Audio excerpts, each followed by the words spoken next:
السلام عليكم ورحمة الله وبركاته. نحمده ونستعينه ونعوذ بالله من شرور أنفسنا ومن سيئات أعمالنا. من يهد الله فلا مضل له ومن يضلله فلا هادي له.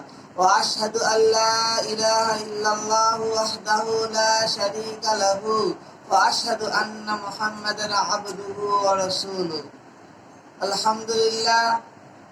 قل إن كنتم تحبون الله فاتبعوني يحببكم الله ويغفر لكم ذنوبكم والله غفور رحيم. بسم الله الرحمن الرحيم.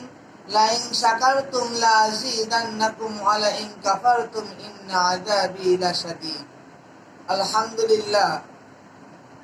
আসসালামু আলাইকুম ওয়া রাহমাতুল্লাহি ওয়া বারাকাতুহু।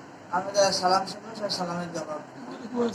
আল্লাহ রাব্বুল আলামিনের কাছে লাখ কোটি শুকরিয়া যে আল্লাহ রাব্বুল আলামিন আমাদেরকে অনেক দিন পরে ইস মাদ্রাসায় বসে কুরআন হাদিসের আলাপ আলোচনার ভিতরে একটা দোয়ার অনুষ্ঠানে বসার সুযোগ করে দিল। কুরআনের কথা ও হাদিসের কথা আমরা সবাই বলি আলহামদুলিল্লাহ। আমাদের নবী সর্বশ্রেষ্ঠ নবী, ইমামুল মুরসালিন, খাতামান নাবিয়্যিন, সর্বশেষ ও সর্বশ্রেষ্ঠ নবী। তারপরে আর কোন নবী আসবে না। আল্লাহ তাআলা যাকে পবিত্র কোরআনের ভাষায় বলেছে রহমাতুল লিল আলামিন, সমস্ত বিশ্বের রহমত আমাদের নবীকে আল্লাহ তাআলা দিয়েছে। পবিত্র কোরআন শরীফ যার উপর নাযিল হয়েছে আমরা সবাই বলি সাল্লাল্লাহু আলাইহি ওয়াসাল্লাম। সম্মানিত আমার প্রিয় ছাত্ররা, তোমরা জেনে খুশি হবা যে আল্লাহ তাআলার রহমতে আমরা এমন একটা জায়গায় বসেছি, সেটা নবীজির ভাষায় আছে জান্নাতের বাগান। বলে সুবহানাল্লাহ। যেখানে অগণিত ফেরেশতা জান্নাতে এবং চারি সাইড দিয়ে সুন্দরভাবে আমাদের নাম লিপিবদ্ধ করে আল্লাহর কাছে পাঠিয়ে দিচ্ছে। বলে সুবহানাল্লাহ।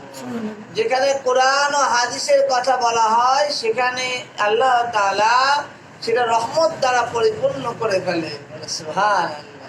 এখানে বসার সুযোগ সবার কপালে হয় না। মসজিদ একটা জান্নাতের টুকরা, আল্লাহর একটা ঘর। মসজিদে সবাই যেতে পারে না। যাদেরকে আল্লাহ তাআলা চয়েস করে, যাদেরকে আল্লাহ তাআলা জান্নাত দিতে যায়, তারাই কিন্তু মসজিদে যায়। কোরআন সবাই পড়তে পারে না, কোরআন শেখার জন্য সবাই আসতে পারে না। যাদেরকে আল্লাহ তাআলা গুনে গুনে বাছাই করে নিয়ে আসে, তারাই কিন্তু কোরআন শেখে, তারাই কিন্তু কোরআনের পথে থাকে, তারাই কিন্তু কোরআনের বার্তাবাহক হয় এবং তারাই কিন্তু জান্নাতি মানুষ। বলে সুবহানাল্লাহ। আমি তিনটা বিষয় তোমাদের সামনে উপস্থাপনা করব। আল্লাহ তাআলা যদি তৌফিক দান করে, রব্বি জিদনি ইলমা, রব্বি জিদনি ইলমা, রব্বি জিদনি ইলমা, রব্বি ইশরাহ লি সাদরি ওয়া ইয়াসসির লি আমরি ওয়াহলুল উকদাতাম মিন লিসানি ইয়াফকাহু কওলি, রব্বি ইয়াসসির ওয়া লা তুআসসির ওয়া তাম্মিম আলাইনা বিল খায়র। আলহামদুলিল্লাহ, মা তাওফিক ইল্লা বিল্লাহ। আল্লাহ তাআলা যদি চাই, সেই তিনটা বিষয় হচ্ছে, এক নম্বর শুকরিয়া আদায়। কি শুকরিয়া জিনিসটা কি? আর দুই নম্বর হচ্ছে আল্লাহ তাআলা পৃথিবীতে কোনো কিছু অনর্থক এমনি সৃষ্টি করে নাই। সব কিছু বান্দার সেবা করবে আর বান্দা ইবাদত করবে একমাত্র আল্লাহ। আর তিন নম্বর হচ্ছে ভালোবাসা। আলহামদুলিল্লাহ, এক নম্বর বিষয় নিয়ে একটু আলাপ আলোচনা করছি। আল্লাহ তাআলা যদি তৌফিক দান করে, শুকরিয়া জিনিস হচ্ছে আল্লাহ তাআলা বলে, বান্দা তুমি যে নিয়ামত গুলো পেয়েছো সেগুলো বেশি বেশি শুকরিয়া আদায় করো। সেই নিয়ামত গুলো কি? আমার চোখ একটা নিয়ামত, আমার হাত একটা নিয়ামত, আমার পা একটা নিয়ামত, আমি নিঃশ্বাস নিতে পারছি একটা নিয়ামত। কি বলেন? নিয়ামত পেয়ে অনেকের হাত আছে কিন্তু হাতে কাজ করে না, অনেকের চোখ আছে কিন্তু দেখতে পারে না, তার সে তো আমি ভালো আছি। কি বলেন? আলহামদুলিল্লাহ জানানো উচিত না? আল্লাহ তাআলা বলে, পৃথিবীর সমস্ত গাছগুলো যদি কলম হতো আর সমস্ত নদীর পানিগুলো যদি তুমি কালি হতো, তা আল্লাহর শুকরিয়া, আল্লাহর নিয়ামত আলহামদুলিল্লাহ বলে আমি শেষ করতে পারতাম না। বলে সুবহানাল্লাহ। তাহলে এই একটা সুযোগ, এই একটা পরিবেশ, এই একটা জায়গায় আল্লাহ তাআলা আমাদেরকে বসালো। তাহলে সবাই বলে আলহামদুলিল্লাহ। নিয়ামতের শুকরিয়া যে যত করে আল্লাহ তাআলা তাকে বাড়াই দেয়।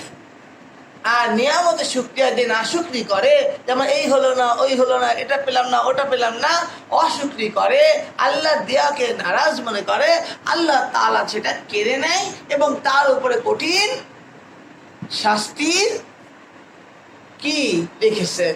তার জন্য নিয়ামত কারণ বুঝতে পারলেন, আমরা যা ভোগ করি অথবা ভোগ করি নাই, আমাদের সামনে যা কিছু আছে এই দুনিয়াতে আমরা যেসব ভিতরে রয়েছি সব কিছুই আমার একটা জীবনে নিয়ামত।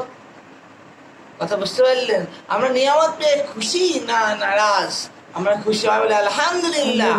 আমাদের এক নম্বর বিষয় আমি সংক্ষিপ্ত বোঝাতে পারলাম। দুই নম্বর বিষয় হচ্ছে আল্লাহ আমরা যা চোখে দেখি, একটা গাছ দাঁড়ায় আসে তো আসেই, একটা পাহাড় দাঁড়ায় আসে তো আসেই, আসে না? গরু, আল্লাহ তাআলা প্রাণী জগৎকে সৃষ্টি করেছে। কোনো প্রাণী আসে রুকু অবস্থায়, কোনো প্রাণী আসে সেজদা অবস্থায়, কোনো প্রাণী আসে বসা অবস্থায়। খেয়াল করে দেখবেন, আসে না? সাপ শুয়ে শুয়ে থাকে সেজদা অবস্থায়, গরু ছাগল ইত্যাদি এরা দেখা যাচ্ছে রুকু অবস্থায়, আর কোনো প্রাণী আছে কি বসা অবস্থায়, আসে না? কিন্তু মানুষের ভিতরে আল্লাহ তাআলা প্রাণী সব কিছু দিয়েছে। মানুষ দাঁড়াতে পারে, মানুষ বসতে পারে, মানুষ শুতে পারে। তার জন্য মানুষ আশরাফুল মাখলুকাত। তাহলে আমাদের জীবনে যেসব প্রাণী আমরা দেখতে পারি, আমরা এমনকি একটা কিতাবে পড়া হয়েছিল এবং জানা হয়েছিল মানুষ যে মলমূত্র এগুলো বের করে ফেলে, একটা পোকা এসে সেটা খায়, সেটা বলে একটা রোগের ওষুধ। ওই পোকাটার এক ধরনের মেডিসিন তৈরি করে। তাহলে আল্লাহ যেগুলো ঘাস তোমার লতা পাতা কীট পতঙ্গ যা আমরা দুনিয়ায় চোখে দেখি, আল্লাহ তাআলা বলে যে তোমাদের আমি অনর্থক সৃষ্টি করি না, এগুলো জ্ঞানীদের জন্য উপদেশ। পাহাড় থেকে যে পানি পড়ে, তুমি আমি কি মনে করি যে এমনি পানি পড়ে? না, আল্লাহর ভয়ে তারা কাঁদতে থাকে। অনেক পাহাড় গড়ায় গড়ায় পড়ে, হাত কোরআনে আসছে, ওই আল্লাহর ভয়ে তারা ছিটকে পড়ে যায়। তাহলে চিন্তা করো, যেসব আল্লাহ তাআলা আমাদেরকে গরু ছাগল বানাতে পারতো, উট মুট বানাতে পারতো, বাস পাখি বানাতে পারতো, ওদের জন্য তার জান্নাত জাহান্নাম না। মানুষ আর জিনজারের জন্য জান্নাত ও জাহান্নাম, মাঝখানে কোনো পথ নাই। একটা জান্নাত একটা জাহান্নাম। দুনিয়ায় থেকে যে আল্লাহ শুকরিয়া আদায় করবে, এই প্রাণী থেকে বিভিন্ন জিনিসপত্র দেখে, এই সৃষ্টিগুলো দেখে যে জ্ঞান অর্জন করবে, সেই জ্ঞান তো জ্ঞানী। আর যে জ্ঞান অর্জন করলো না, যে ওইগুলো রিয়ালাইসিস করলো না, গবেষণা করলো না, সে কিন্তু জ্ঞানী হতে পারলো না। তাহলে আমার শুকরিয়া আদায় করে আলহামদুলিল্লাহ বলি যে আমাদের সৃষ্টি সেরার ভিতরে আমি একজন, তুমি একজন। আর যদি আল্লাহর কাজ করি তাহলে আরো বেশি সৃষ্টির সেরা ফার্স্ট, ফার্স্ট ক্লাস ফার্স্ট। একেবারে তো ফার্স্ট হয়েছি। আর যদি আল্লাহর কাজ নবী যেভাবে করেছে, নবী দেখাই গিয়েছে, ওই কাজগুলো করি, তাহলে আমরাই কিন্তু হবো জান্নাতি মানুষ। আর যদি উল্টো দিক হয়ে যায় তাহলে রেড সিগন্যাল। ক্লিয়ার কথা। 3 নম্বর বিষয় হচ্ছে মানুষ যার প্রতি যাকে বেশি ভালোবাসে তার মতন বেশি সাজুগুজু করতে চায়, তার মতন হতে চায়, তার স্টাইল হতে চায়। সে যেইভাবে খেয়েছে সেইভাবে খায়, সে যেইভাবে হাঁটে সেইভাবে হাঁটে, সে যে ড্রেস পরেছে সেই ড্রেস পরে। কি বলেন? কি ভালোবাসা আছে না? আমি যদি কাউকে ভালোবাসি, সে যেইভাবে স্যান্ডেল পরেছে আমি সেইভাবে স্যান্ডেল পরবো, সে যে ড্রেস পরে মানে দুনিয়ায় চলাচল করেছে, সে যে ড্রেসকে ভালোবেসেছে সেই ড্রেস পরবো। আমাদের ভালোবাসা মুসলমানের ভিতর, মুসলমানের ভালোবাসা হচ্ছে না। অন্য জাতিকে ভালোবাসে আমরা উন্মাদ হয়ে গেছি, পাগল হয়ে গেছি।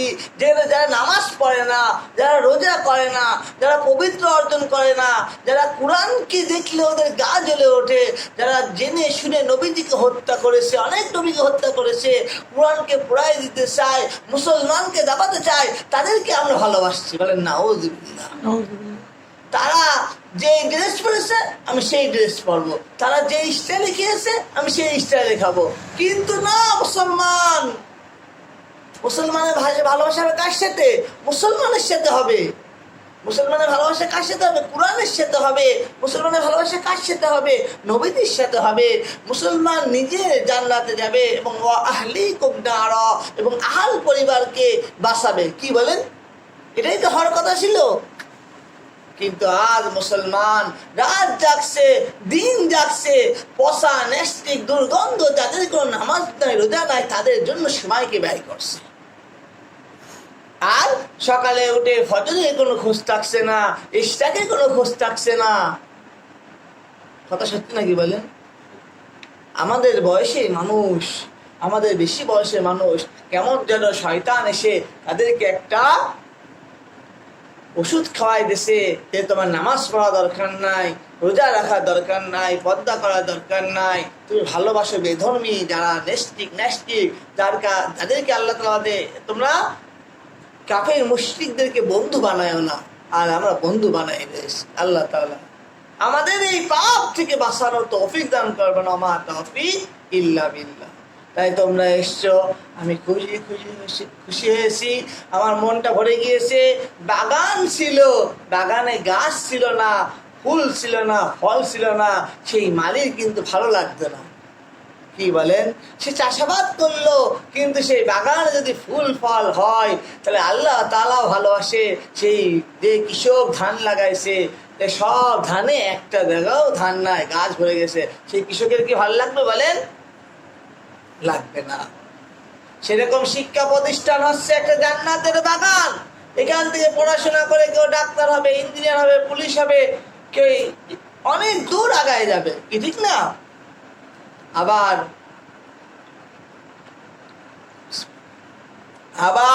আল্লাহ তাআলার রহমতে তারা কেউ ব্যবসা করবে, কেউ বাণিজ্য করবে, কেউ সুন্দরভাবে শিখবে, শিক্ষকদের সম্মান করবে, বড়দের তাজিম করবে, ছোটদেরকে স্নেহ করবে। এই শিক্ষা প্রতিষ্ঠান ছিল, কিন্তু অনেক দূর